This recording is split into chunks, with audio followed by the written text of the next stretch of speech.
প্রায় আমার মনে হয় এই বর্বরতা দেখার পরেও দু একটা সোশ্যাল মিডিয়াতে পোস্ট করলাম বা কারো বিরুদ্ধে একটু বললাম, এই বলা ছাড়া কখনো কি 2 রাকাত সালাত আদায় করে তাদের জন্য আমরা দোয়া করেছি? আমরা করিনি, আমাদের করা হয় না।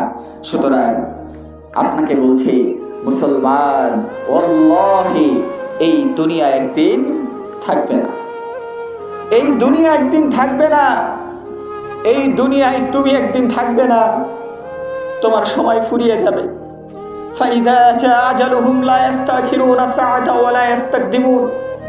তোমাকে 1 সেকেন্ড সুযোগ দেওয়া হবে না, তোমার সময় ফুরিয়ে যাবে। আজ রাতে যার বাসর ঘর তারও যেমন ভোর হয়, আজ রাতে যে জেলখানায় জুলুমের শিকার তারও ভোর হয়। শুনে নাও মুসলমান, আজ রাতে যে মদের আড্ডায় মাতলামি করেছে, আজ রাতে যে ঈদের আনন্দে রামাদানের বরকত নাজাত মাগফিরাত ভুলে গিয়েছে, শুনে নাও মুসলমান, তারও যেমন ভোর হবে। আর যেই মানুষ আরাম আয়েশে খেল তামাশায় নিজেদেরকে ঘিরে ফেলেছে তারও ভোর হবে। যেই মানুষ অসুস্থতায় হাসপাতালের বেডে ঘুমিয়ে আছে তারও যেমন ভোর হবে।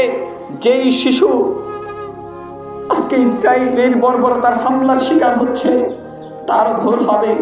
সুতরাং শুনে নাও, এই দুনিয়ার সময় কারোর জন্য অপেক্ষা করে না, সময় ফুরিয়ে যাবে।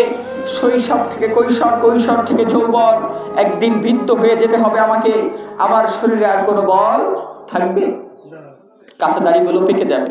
সুতরাং সেই দিন আসার পূর্বে নিজেকে বদলায়, সেই দিন আসার পূর্বে নিজেকে বদলায়, আল্লাহ তাআলার দিকে ফিরে আসি। আর যদি আল্লাহ তাআলার দিকে ফিরে আসি তাহলে ফিলিস্তিনের বিজয় একদিন আসবেই ইনশাআল্লাহ।